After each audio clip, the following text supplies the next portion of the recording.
Hi hello welcome to നാടൻ tasty cooking. ഇന്ന് നമുക്ക് നല്ല ടേസ്റ്റിയും നല്ല ക്രിസ്പിയുമായ ഒരു ബ്രെഡ് പക്കോട തയ്യാറാക്കാം. വളരെ എളുപ്പത്തിൽ കുറഞ്ഞ സമയം കൊണ്ട് തയ്യാറാക്കി എടുക്കാൻ പറ്റുന്ന ഒരു സ്നാക്കാണിത്. ഇനി അതിന് വേണ്ട ചേരുവകൾ എന്തൊക്കെയാണെന്ന് നോക്കാം. കടലമാവ് 2 ടേബിൾ സ്പൂൺ, വറുത്ത അരിപ്പൊടി 1 ടേബിൾ സ്പൂൺ, മഞ്ഞൾപ്പൊടി 1 ടീസ്പൂൺ, മുളക് പൊടി 2 ടീസ്പൂൺ. ബ്രെഡ് ഇതുപോലെ സ്ലൈസ് ചെയ്തത് 4 എടുത്തിട്ടുണ്ട്, ഒരു മുട്ട, പിന്നെ കുറച്ച് കറിവേപ്പില ചെറുതായി എരിഞ്ഞത്, ഉപ്പ് 1/4 ടീസ്പൂൺ, വറുക്കാൻ ആവശ്യത്തിനുള്ള ഓയിൽ. ഇനി ആദ്യം തന്നെ ഒരു വലിയ ബൗളിലോട്ട് മുട്ട പൊട്ടിച്ചത് ഒഴിച്ചിട്ട് നന്നായി ഒരു ഫോർക്ക് ഉപയോഗിച്ചിട്ട് ബീറ്റ് ചെയ്തെടുക്കാം.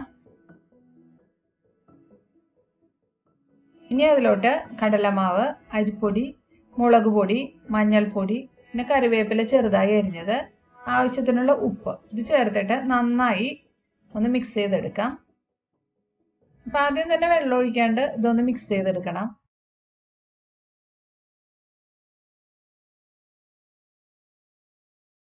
അതിനുശേഷം വെള്ളം കുറേശ്ശായിട്ട് ഒഴിച്ചു കൊടുക്കാം. എന്നിട്ട് ബാറ്റർ തയ്യാറാക്കി എടുക്കാം.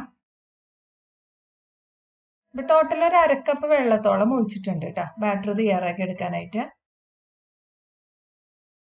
ഇനി ഇതൊരു 5 മിനിറ്റ് മാറ്റി വെക്കാം. ഇനി 5 മിനിറ്റിന് ശേഷം ഇത് ഫ്രൈ ചെയ്തെടുക്കാം കേട്ടോ. ഫ്രൈ ചെയ്യാൻ വേണ്ടിയിട്ട് ഒരു പാൻ വെച്ച് അതിലോട്ട് ഓയിൽ ഒഴിച്ചു കൊടുക്കാം. അപ്പോൾ ഓയിൽ നന്നായിട്ട് ചൂടായി വരുമ്പോൾ ബ്രെഡിന്റെ പീസസ് ബാറ്ററിൽ മുക്കിയിട്ട് ചൂടായ എണ്ണയിലോട്ട് ഇട്ട് കൊടുക്കാം.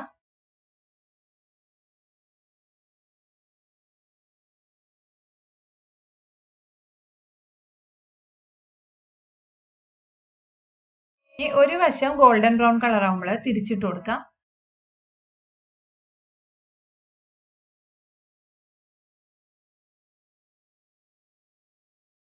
രണ്ട് സൈഡും ഗോൾഡൻ കളർ ആവണ വരെ തിരിച്ചു മറിച്ചു വിട്ടിട്ട് മീഡിയം ഫ്ലെയിമിൽ വെച്ചിട്ട് ഫ്രൈ ചെയ്തെടുക്കാം.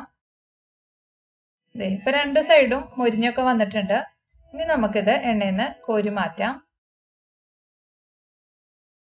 ഇനി അടുത്ത ബാച്ചും ഇതുപോലെ തന്നെ ഫ്രൈ ചെയ്തെടുക്കാം.